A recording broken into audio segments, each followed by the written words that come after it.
Hoy en ¿Qué es la que hay? Termina juicio contra Sixto George. Le cuento lo último, incluyendo un explosivo artículo que acaba de publicar el Centro de Periodismo Investigativo. En la Cámara le ponen la lupa al Departamento de Justicia. Explosivas expresiones de fiscal Betsaida González ante la Comisión de lo Jurídico. Hablamos un poquito de la guerra de Ucrania, que hace tiempo que no, hace varios días que no lo tocamos. Y como todos los martes, conversamos con Esteban Gómez Geo y Guarionex Padilla Martín, el martes de contingencia. Todo eso y mucho más en ¿Qué es la que hay? Que comienza ahora.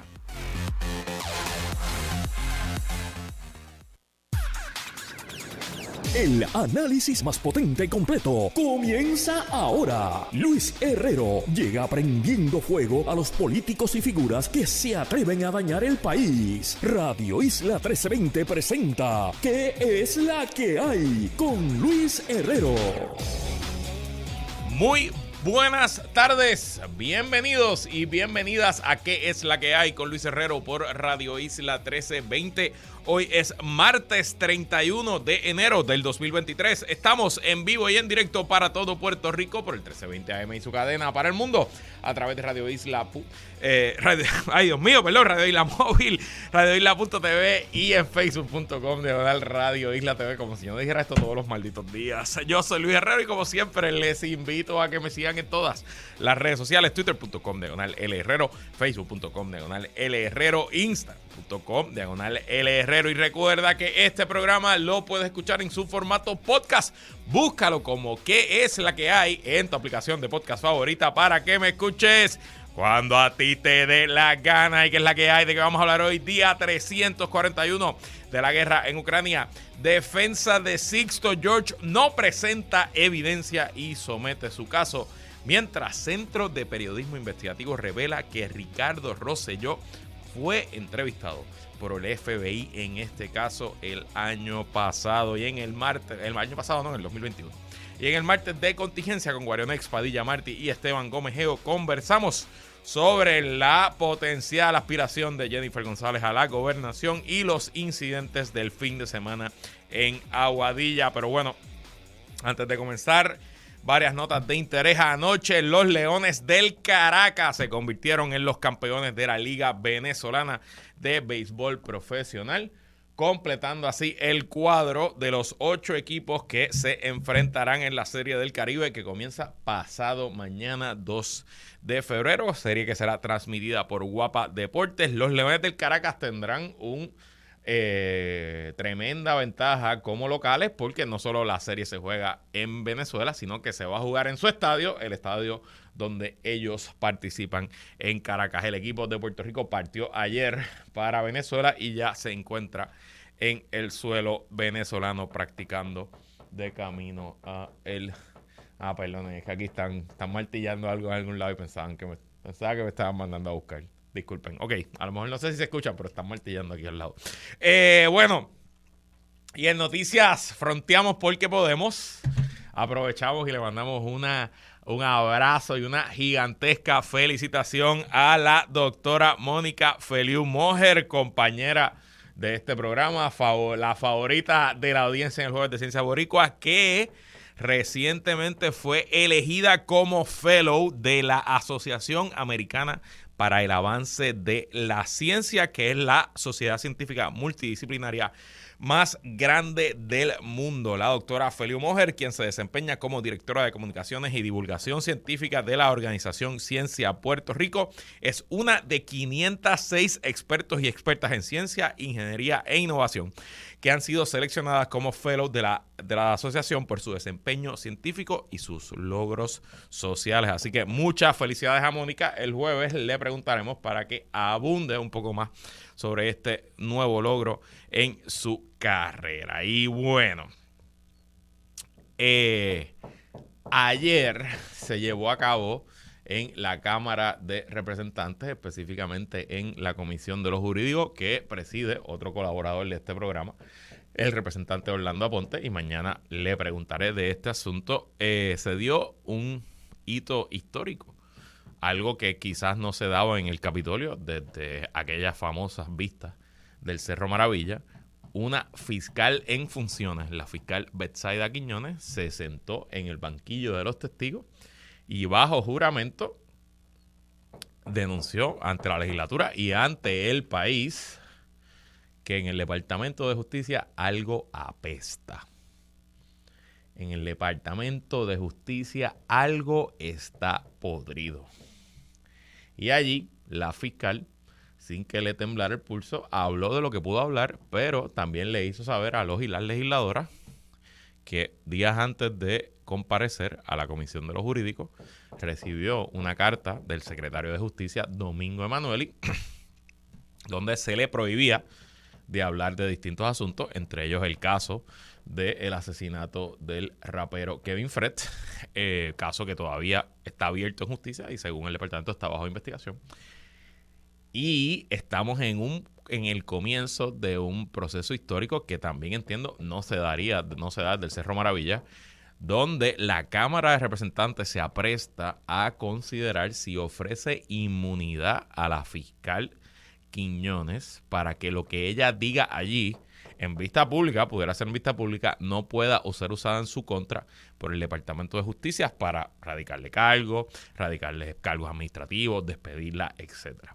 Ese proceso que de hecho causó que hoy en un programa de la colega Estación Noti1, Jugando Pelota Dura, la versión de radio, el abogado de Kevin Fred, el licenciado Tony Zagaldía, increpara al representante Orlando Aponte y le dijera que eso era un disparate, que como un fiscal como la legislatura le iba a dar inmunidad, y el representante Orlando Aponte le dijo, bueno, nada más pasó en el Cerro Maravilla. Al final del día, ¿quién más puede investigar al Departamento de Justicia si no es la legislatura? Justicia no se va a investigar a sí mismo, el FBI y el Departamento de Justicia Federal, poco probable también que investiguen, históricamente no lo han hecho, y además que son dos entidades de dos organizaciones de ley y orden que tienen una relación estrecha de colaboración. Así que le toca a la legislatura, en este caso a la Cámara.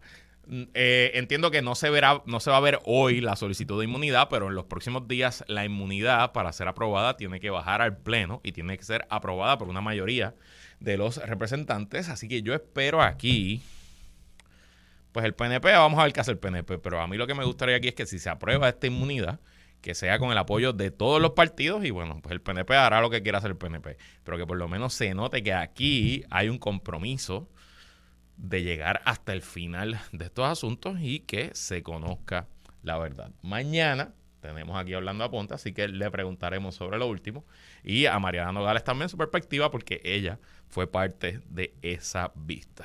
Y bueno, pasemos a la guerra en Ucrania. Creo que no hemos hablado de Ucrania desde el miércoles pasado, así que casi una semana. En el frente militar, la realidad es que no hay mucho cambio desde la última vez que hablamos. Los combates se están llevando a cabo esencialmente en los mismos lugares que se están llevando a cabo desde noviembre para acá, siendo las zonas del Donbass, en los alrededores de la ciudad de Bakhmut, los principales puntos de combate donde Rusia continúa con su ofensiva. Vi una gráfica ayer que esencialmente en dirección a Bakhmut, Rusia, desde abril para acá, lo que ha avanzado es 15 kilómetros, solamente 15 kilómetros. Eso es básicamente un poquito más de 7 millas y ha costado pues miles de tropas, quizás docenas de miles de tropas y miles en equipo pesado, tanques, armamento, etcétera. Y de hecho, las últimas semanas, sobre todo las últimas 2 semanas, es un aumento sustancial en ataques frontales de soldados rusos a las posiciones ucranianas, pero ataques de soldados de infantería sin ningún tipo de apoyo de vehículos pesados, de tanques, incluso ya están casi desaparecidos del frente de batalla los vehículos blindados donde se transportan las tropas, ¿no? Pues usted piensa que un batallón de infantería, pues quisiera tener un vehículo blindado para moverse, porque en todas las guerras hay artillería y armas, y en esta guerra adicional hay drones, hay artillería que dispara 50 kilómetros del frente, hay otro tipo de cosas, y pues la protección de las tropas pues incluye los vehículos, pero no.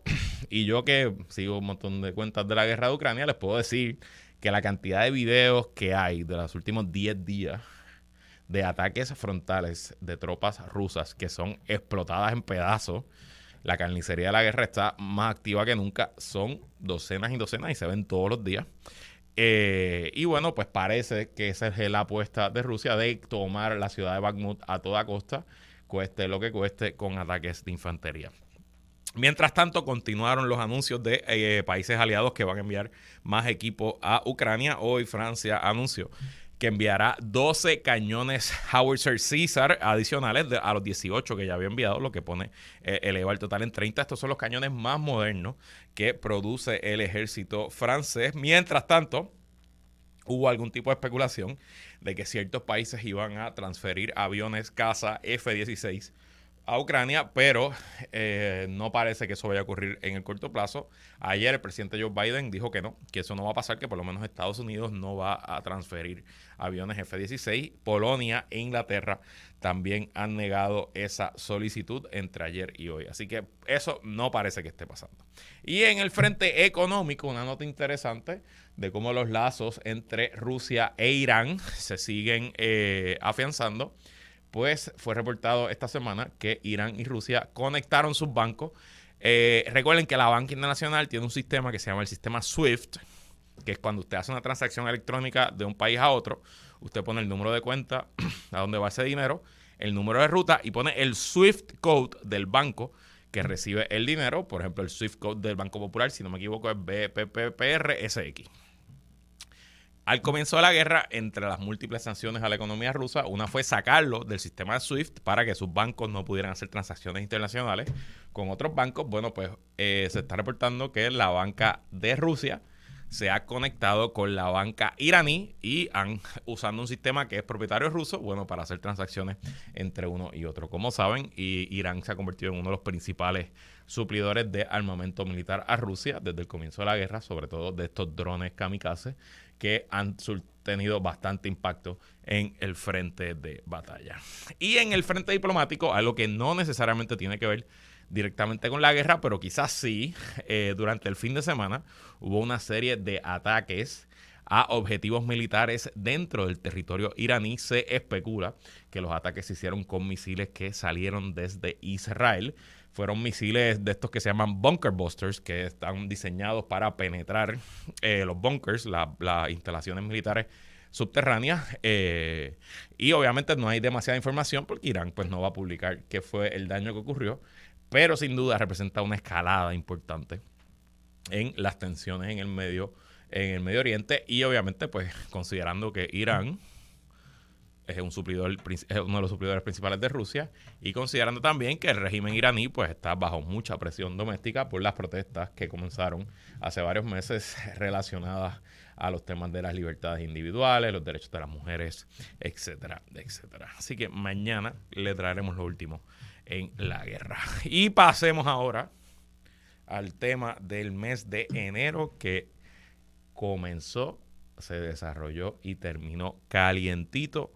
Oficialmente culmina la presentación de evidencia en el caso contra Sixto George. La defensa decidió hoy no presentar ningún tipo de evidencia, no sentar testigos. Esto, aunque pudiera parecer dramático, no es del todo raro. Esto ocurre todo el tiempo. De hecho, mi profesor en la clínica de Derecho Penal en la UPR, el licenciado Luis Santiago, si me está escuchando, saludos, siempre nos decía que él usualmente no presentaba evidencia, que él ganaba sus casos con la prueba del gobierno, porque es al gobierno el que le toca probar su caso, es al gobierno el que le toca convencer al jurado o al juez que la evidencia está ahí, más allá de dudas razonables de que el acusado o la acusada es culpable. Así que no es necesariamente común, no es necesariamente raro, perdonen, que la defensa no presente evidencia y sobre todo en este caso, que como yo he ido analizando desde la semana pasada,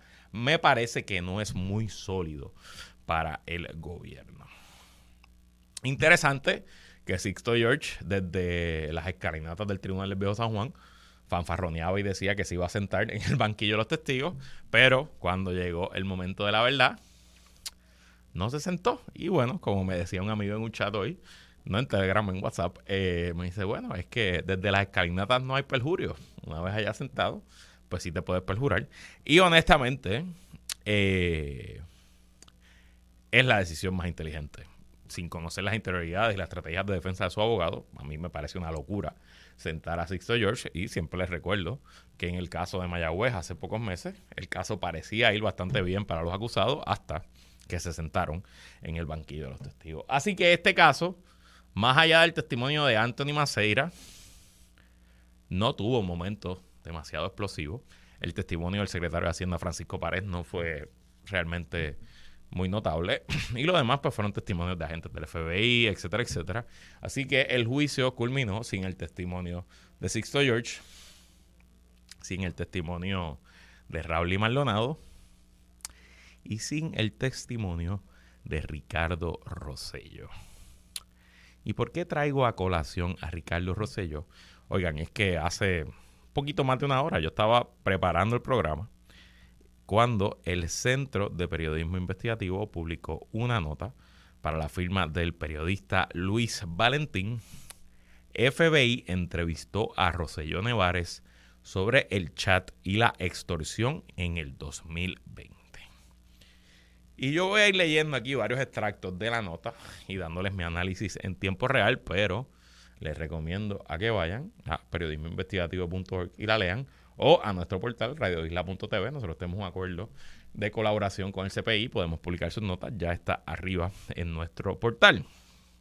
Leo de la nota. Un testimonio que no desfiló en corte durante el juicio criminal contra el productor Sixto Jorge Díaz Colón es el del exgobernador Ricardo Rosselló Nevares, quien dio una versión de los hechos al negociado federal de investigaciones distinta a la ofrecida en corte por su ex secretario de Asuntos Públicos, Anthony Maceira Zayas. Un documento del FBI resume esta entrevista realizada el 4 de diciembre del 2020, el cual figura en los expedientes de la defensa y la fiscalía, que fue revelado al Centro de Periodismo Investigativo por una fuente que pidió anonimato. Es la primera vez que sale a relucir que el exmandatario fue entrevistado por las autoridades federales con relación a las 889 páginas del chat de Telegram y la posterior acusación contra Sixto George por tentativa de extorsión y alteración de evidencia. Según el informe, Rosselló Nevares participó de manera voluntaria y en calidad de testigo.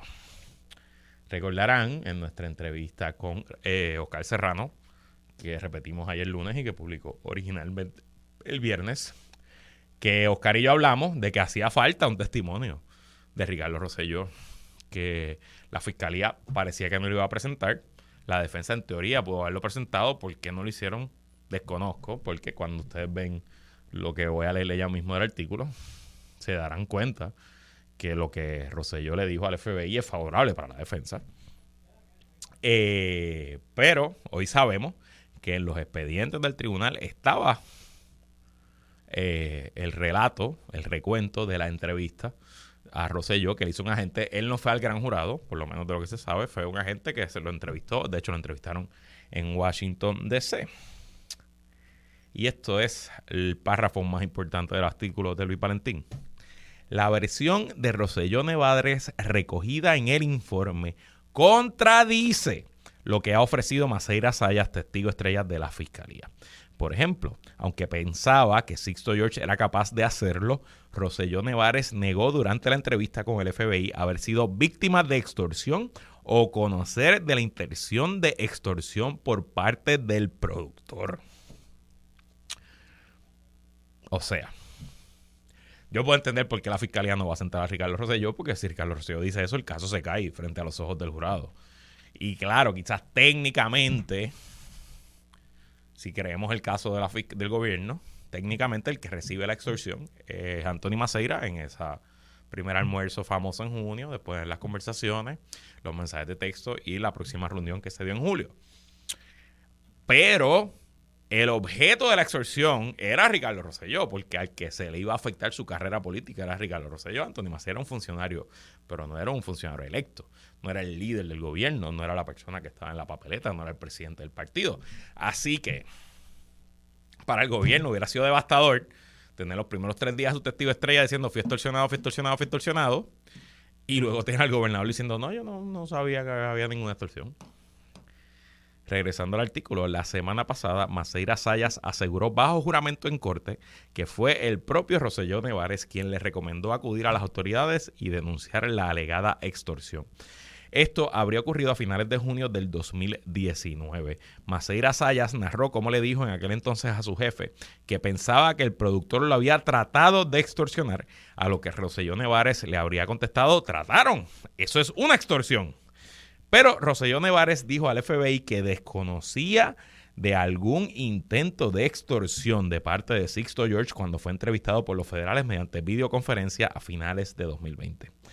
Rosselló no estaba consciente de ninguna extorsión que Sixto hubiera hecho a cambio de dinero a alguien en su equipo.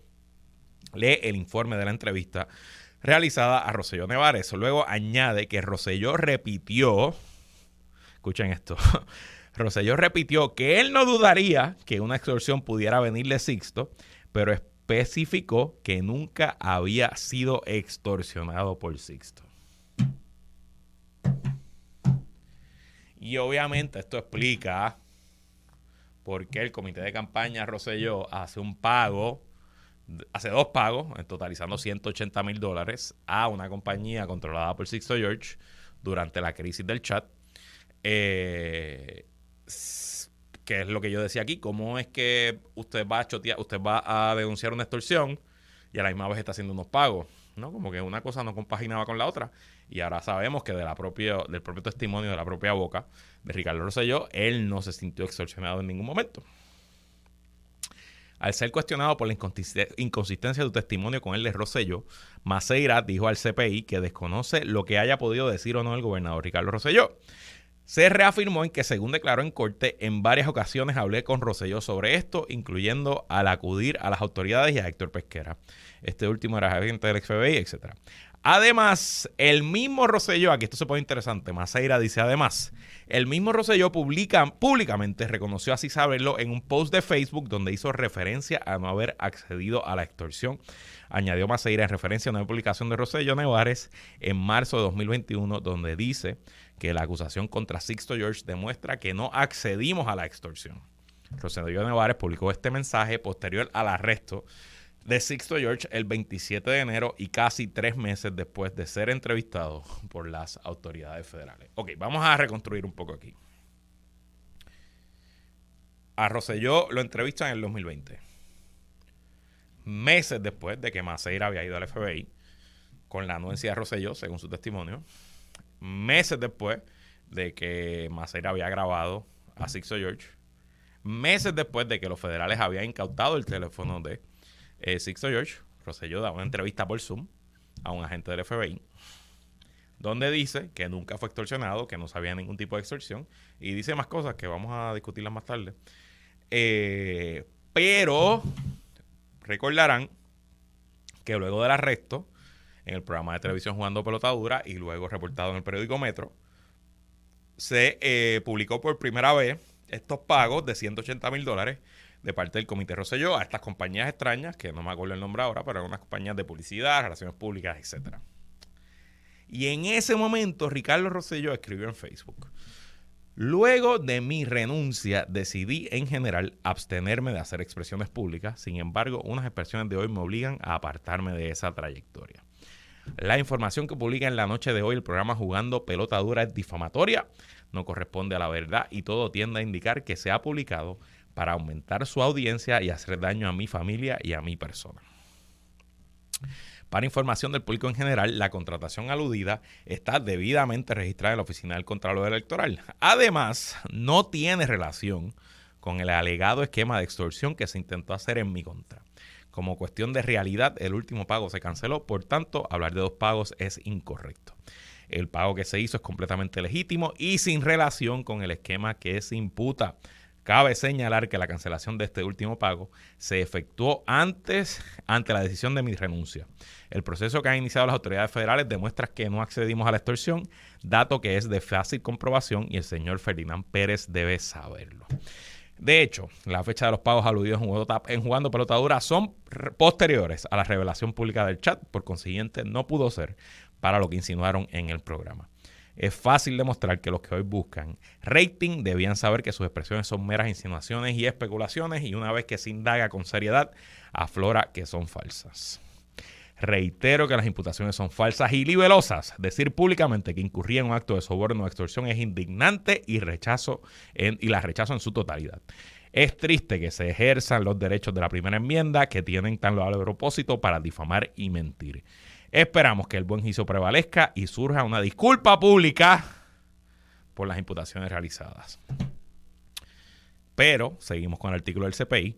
Cuando fue entrevistado, Rosselló Nevares afirmó que desconocía si Maceira y Sixto George hablaban en los días antes y después de la publicación del chat de Telegram. También dijo que estaba bajo la impresión de que Maceira no tenía una buena relación con Sixto George, pero que Maceira no le había dicho nada directamente sobre esto. Añade el informe realizado por Juan Carlos López, agente del FBI y testigo en el caso contra Sixto George. Interesante por demás. Muchas preguntas. ¿Por qué nadie trajo a Ricardo Rosselló? ¿Por qué la defensa no intentó traer a Ricardo Rosselló? ¿Por qué esto no entró en evidencia para que el jurado lo considere? No lo sé. Lo que sé es que muy probablemente esta semana tengamos un veredicto. Mañana el tribunal regresa temprano a atender algunos asuntos y a la 1 de la tarde a darles los mensajes finales y las instrucciones para que el jurado delibere, y es probable que jueves o viernes tengamos un veredicto. Sea lo que sea, aquí estaremos para analizarlo en qué es la que hay. Nosotros nos vamos a una pausa y regresamos con más.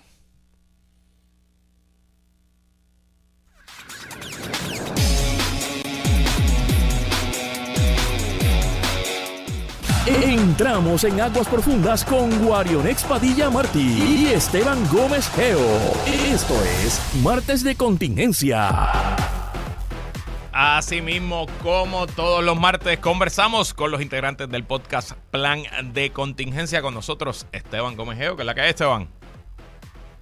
Saludos, Luis, saludos a Guario y a todos y todas los que nos están escuchando. Bueno, y también con nosotros Guarionex Padilla Martí, que es la que hay, Guario.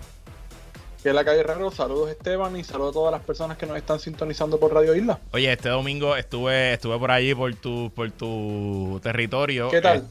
La pasamos brutal. Desayuné en la panadería Rico Mini en Mayagüez, la del pueblo, la que está al lado de la plaza. Excelente. Y después fuimos para Bulle. Estuve allí toda la tarde con mi esposa y unas amistades y sus hijos en Bulle, que yo no iba a Bulle, yo creo que es de la universidad.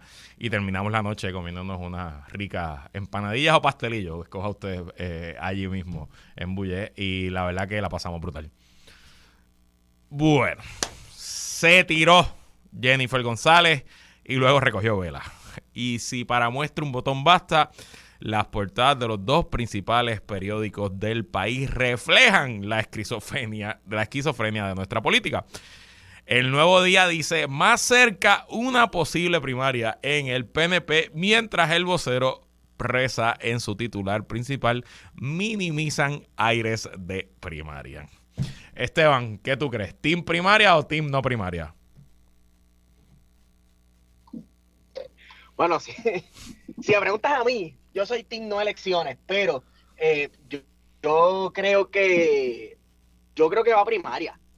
Y es normal, sobre el PNP, ¿no? Como que hay primaria, es parte de su cultura. Sí, eso a los populares que no les gusta, que tienen esa tradición de Luis Muñoz Marín de viene una primaria popular también. Lo que pasa es que no va a ser tan taquillera. Esta va a estar mejor. No, claro. Mira, y te pregunto, Wario, si tú fueras a apostar, ¿se tira Jennifer González, reta al gobernador, sí o no? Tiene todas las condiciones, así que yo digo que sí, ¿sabes? Yo creo que en ningún momento de su carrera como política tenía todas las condiciones dadas como las tiene en este momento para aspirar al cargo de la gobernación de Puerto Rico. Y yo creo que la base del PNP la quiere. En Cabo Rojo la base del PNP la clama, ¿tú crees? Yo creo que cualquier PNP promedio prefiere a alguien como Jennifer González, que en términos, ¿verdad?, de lo que es la política puertorriqueña, es una persona bastante cercana al pueblo. Uno habla con PNPs por ejemplo, yo hablo con gente del PNP de Cabo Rojo. Tus legisladores, eso te iba a dicen, preguntar, tus colegas legisladores municipales PNP, que son mayoría ahí en todos Cabo me Rojo. todos me señalan la distancia que existe con Pierluisi, particularmente con la figura de su hermana, ¿verdad?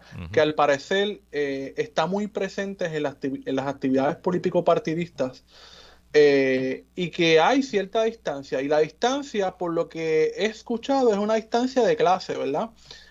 Y es natural que eso ocurra, ¿verdad? De los Pierluisi con su base del PNP, que no es una base que en términos de clase privilegiada, ¿verdad? Es una base popular, en todo el sentido de la palabra, ¿verdad? De lo que eso Correcto, significa. Por correcto. lo tanto, Jennifer González es una persona que apela más a esos sectores populares de Puerto Rico que están vinculados al PNP. Y quizás por eso, ¿verdad? Tiene esa simpatía. Incluso yo me atrevería a decir que es una candidata que tiene el consenso de muchísima gente fuera de las líneas partidistas. Y recordemos algo, en las elecciones pasadas hubo una dupleta muy interesante que fue voto por Juan Dalmau, Ujú. pero mi voto para comisionada residente es Jennifer González. Correcto. Así que no podemos perder de perspectiva ese fenómeno que se dio en las elecciones pasadas, ¿verdad? Porque significa que tanto Jennifer González como Juan Dalmau, por ejemplo, cuentan con la simpatía de personas que no necesariamente son del PNP del rollo, como diríamos. Y Esteban, ¿verdad? El video que se fue viral fue aparentemente el sábado, un evento que hizo la comisión residente en Añasco con su grupo más cercano de colaboradores. Y dijo allí, o dio a entender la comisión residente, que el gobierno de su propio partido, el gobierno de Pedro Pierluisi, persigue a los PNPs que la apoyan a ella. ¿Tú crees que el gobernador Pierluisi es capaz de hacer algo así, Esteban? Bueno, a mí me da siempre muchísima gracia cuando los PNP hablan de persecución, ¿verdad? Y mucho más cuando es así, Flow, te mataste tú mismo. Eh, pero mira, yo no creo que públicamente sean capaces de perseguir a los PNP que favorecen a Jennifer González. Yo no creo que el No, gobernador no. tenga necesidad de eso, No, claro que la no. realidad. Pero de que habrán pugnas ahí dentro y habrán favoritismo, sí, yo no lo dudo y se nota en el body language, se nota en la manera excluyente que habla el uno del otro, Ujú. ¿verdad? Así que sí, definitivamente ahí hay pullita y hay pugna. Y yo creo que, nuevamente, yo creo que se van a primaria, porque Pierluisi no va a soltar y Jennifer González ya yo creo que está lista para el próximo paso.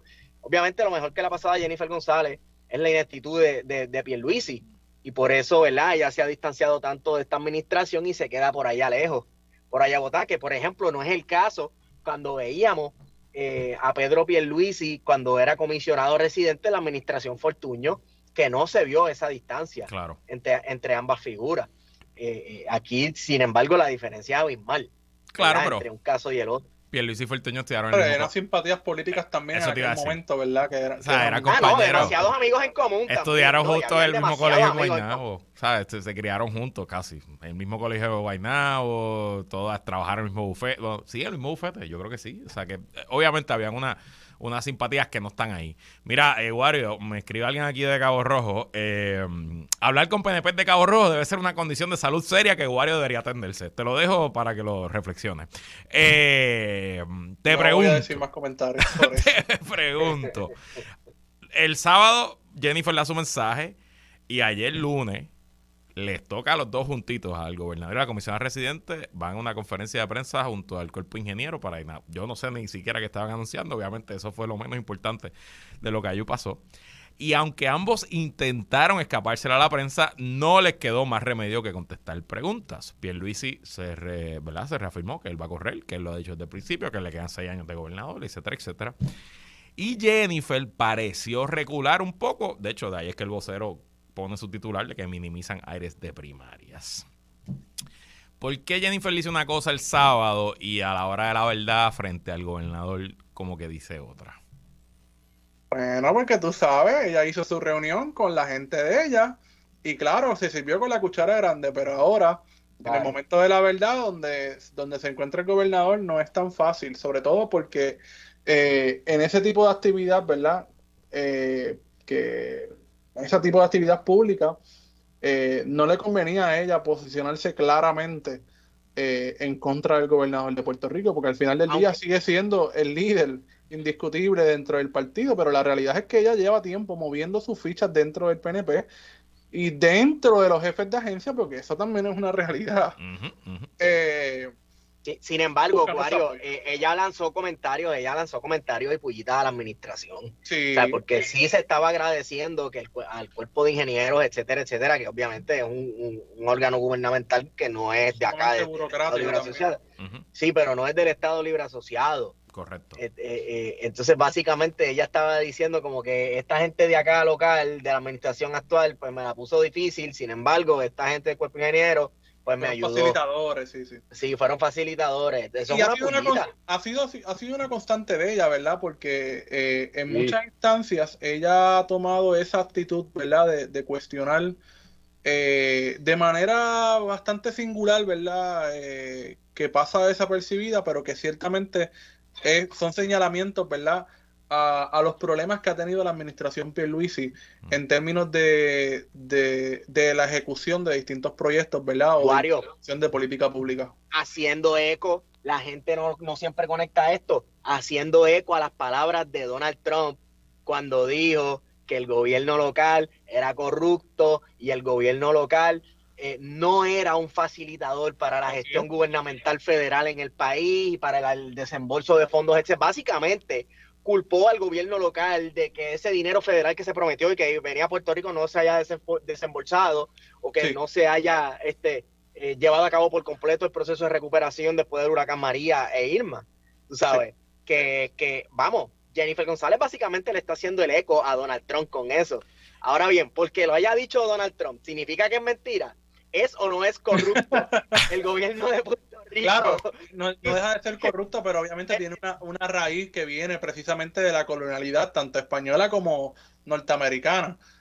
Claro. O sea, lo podemos matizar, pero sí, ciertamente el señalamiento es totalmente válido, sobre todo con lo que hemos visto en los últimos 3 años, que se han llevado un sinnúmero de funcionarios electos. Yo creo que estamos en consenso aquí de que la primaria no la despinta nadie, excepto, y puede pasar, le pasó a, bueno, Ricardo Rosselló, ¿verdad? No cuenta, pero le pasó a Alejandro García Padilla. De hecho, escuché esta mañana aquí a Armando diciendo que si miramos cuánto dinero tenía Alejandro García Padilla en este punto del cuatrienio, tenía mucho más dinero que Pedro Pierluisi, contando a su comité y al PPD, y sabemos que no terminó corriendo. Así que yo creo que uno de los escenarios de parte de Jennifer González puede ser, presumiendo que el gobernador está bien débil, pues que ella aporte a deteriorar aún más la posición interna del gobernador, y que cuando llegue el mes de septiembre-octubre, que el gobernador haga una encuesta, como le decimos acá, la encuesta benchmark, que es la encuesta grande, que es la más costosa, la más detallada, y a lo mejor cuando esos resultados lleguen diciéndole que tiene 0 oportunidad, pues que sea el propio gobernador el que diga que no va. Y bueno, quizás ahí hay una operación Comején interna que poco a poco la comisionada residente va a ir, ¿verdad?, yendo contra esos cimientos del gobernador. Yo les puedo decir, anecdóticamente, yo tengo amigos PNP también, varios, yo hablo con PNP también, no solo con Jorge Dávila, tengo varios que son Team Jago hasta la muerte. Y esos tipos están... Tus fuentes. Esos tipos están de armas cruzadas, cuchillo en la boca, que la comisionada va. Así que ya veremos. Qué bueno es tener un podcast de política en esta época, déjame decirle. Así que habrá temas para discutir aquí y habrá temas para discutir el plan de contingencia. Nosotros nos vamos a una pausa y cuando regresemos hablamos de lo que pasó este fin de semana en Aguadilla. No se vaya nadie, que el martes de contingencia continúa en Que es la que hay. Regresamos y seguimos conversando con Esteban Gómez Geo y Guarionex Padilla Martí en el martes de contingencia. Este fin de semana las protestas que se llevan a cabo en la zona del Muelle de Azúcar subieron de tono, al nivel de que un manifestante fue herido con un disparo hecho por un guardia de seguridad privado contratado por la compañía dueña del local. Y de hecho, hace unos minutos, justo antes de entrar al aire, el Departamento de Justicia confirmó que la herida fue con bala viva, no fue un perdigón, no fue una bala de goma, fue una bala. La herida sufrida por el manifestante, la bala entró y salió, o sea que no hay un casquillo recuperado ahora mismo que se puede identificar el calibre, pero sí los médicos confirman que fue una bala viva. Esta escalada es la más reciente, que ha incluido múltiples arrestos y agresiones a manifestantes y guardias de seguridad. Esteban, yo veo una espiral muy preocupante en este asunto. ¿Es la violencia la conclusión lógica en estas protestas? No es la conclusión lógica. Es la conclusión cuando estos entes privados siguen haciendo cosas ilegales. La violencia en realidad, la violencia comienzan ejerciéndola ellos. Así que lo penoso es, ¿verdad?, que alguien haya salido tiroteado. Pero gracias a Dios, los manifestantes, nadie hasta el momento ha contestado baleando para atrás, ¿verdad? Pero estas cosas no sucederían si tan siquiera, tú sabes, si por lo menos se cumpliera con la ley, ¿verdad? Tanto que se habla de ley y orden en este país, si se cumpliera con la ley, el mismo Recursos Naturales ha dicho que hay unas estructuras allí que están construidas de manera ilegal.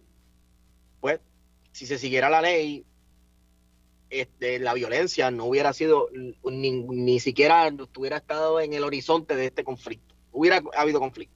Además, porque se da la paradoja de que, en cierta manera, como ocurrió en Peñuelas con el depósito ilegal de cenizas, que los manifestantes, y me incluyo ahí, ¿verdad?, estábamos en total obediencia civil, ¿verdad?, de lo que decían los tribunales, lo que decía la propia Asamblea Municipal, en ese caso de Peñuelas, que era que el depósito de cenizas se estaba llevando a cabo de manera ilegal, que es el caso, ¿verdad?, de la construcción en Aguadilla, donde evidentemente se ha señalado que se les revocó, ¿verdad?, el permiso de construcción y que hay ciertas irregularidades con la otorgación de esos permisos por parte de la Oficina de Gerencia y Permisos y del propio Departamento de Recursos Naturales.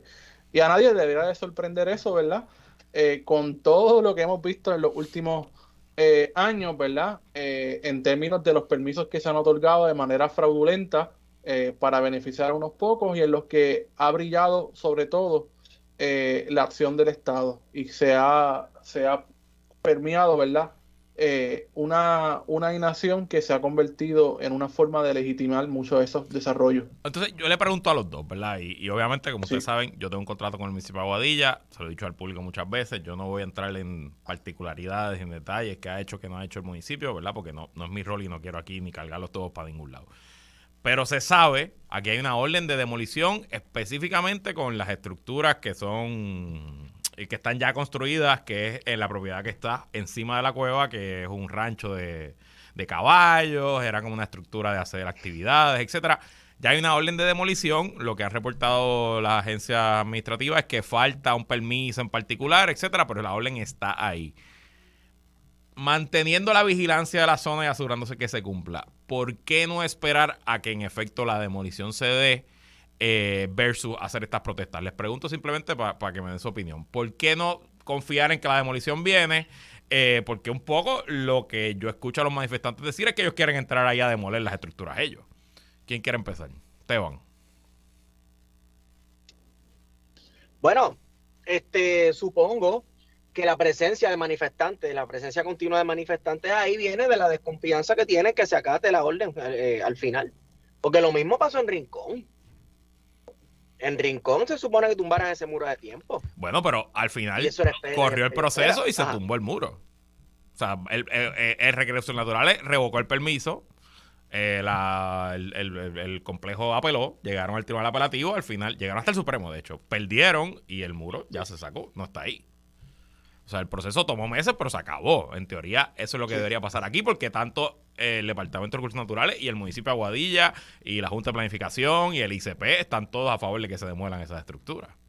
Yo creo que hay una desconfianza, vamos, y esa desconfianza no es inocente, ¿verdad? Es precisamente por procesos como el de Sol y Playa en Rincón, que se dio un proceso sumamente irregular, donde hubo protestas, hubo arrestos, e incluso hubo ciudadanos que fuimos allí con la intención de tumbar el muro, que claramente era ilegal, y que más allá del performance que eso significaba, ¿verdad? Porque estamos hablando de un muro de concreto armado, no es cáscara de coco, ¿verdad? No, tumbarlo. Sí, no es como un marrón que se va a sacar ahí, claro. Era importante, ¿verdad?, hacer ese tipo de acto, ¿verdad? Porque la presión sigue siendo un factor determinante a la hora de que el gobierno pueda ejercer sus instrumentos represivos, ¿verdad?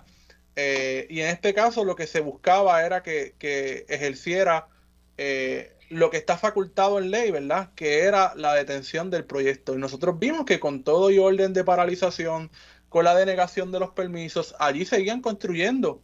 ¿Y qué hacía el Estado? Incluso sucede con la remoción y destrucción de mogotes que emiten orden para que pare y tú ves los camiones, y lo mismo con las cenizas. ¿Y qué hace el Estado? Pues el Estado pasa a defender la propiedad privada, como está ocurriendo en Aguadilla, como sucedió en Rincón, en Sol y Playa, donde el Estado destinó una cantidad de recursos ridículos, ¿verdad?, para tener policías, tener presencia de vigilancia constantemente y reprimir a aquellos que estaban precisamente haciendo no desobediencia civil, sino obediencia civil, que era lo que tenía que haber hecho el Estado desde el principio, que era utilizar todos esos instrumentos represivos del Estado para detener esa construcción. Y así precisamente pues evitar este tipo de situaciones violentas, ¿verdad?, que terminó con una persona herida de bala.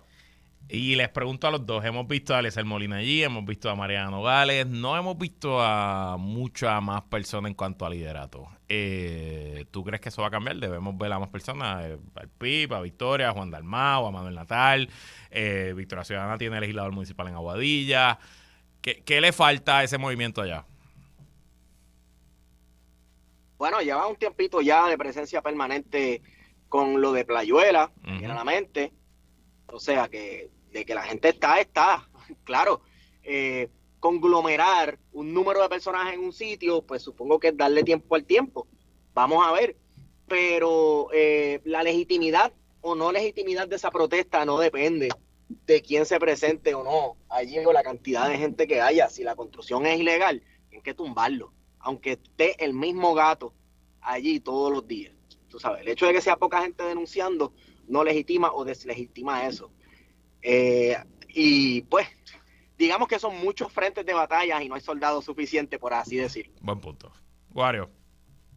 Sí, no, yo creo que definitivamente hemos visto que en esa área, particularmente del noroeste de Puerto Rico, desde Playuela, ¿verdad?, que fue hace varios años, ¿verdad?, se ha concentrado un grupo de personas de diversas ideologías, creencias, incluso deportes, ¿verdad?, porque hay muchos surfers envueltos dentro de esta lucha, y eso hay que mencionarlo, que han tomado un liderato, ¿verdad?, más allá de los partidos políticos, ¿verdad?, para estar presente en el caso de Playuela y ahora en el caso, ¿verdad?, de la Cueva de las Golondrinas, lo que es el antiguo muelle de azúcar de Aguadilla, y que han estado dando una lucha allí. Allí hay un campamento desde principios de este año, con muchísima gente, según hemos podido ver en distintos videos, ¿verdad?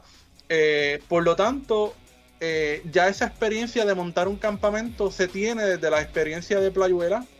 Yo mismo participé en una que otra manifestación allí en Playuela y había muchísima gente haciendo este tipo de manifestación, ¿verdad?, de pernoctar día a día en el área, ¿verdad?, para ejercer presión contra la constructora, que es exactamente lo que se está haciendo ahora.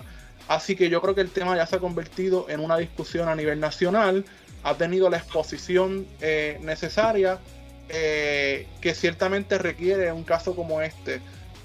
Así que yo creo que en ese sentido, pues, yo creo que no hace falta nada más, ¿verdad?, más allá de que se le siga dando, que se siga cubriendo, ¿verdad?, por los distintos medios de comunicación y que se siga llevando el mensaje de la importancia de que tanto el Departamento de Recursos Naturales como la Oficina de Gerencia y Permisos hagan lo que tienen que hacer, que es lo que está facultado en ley.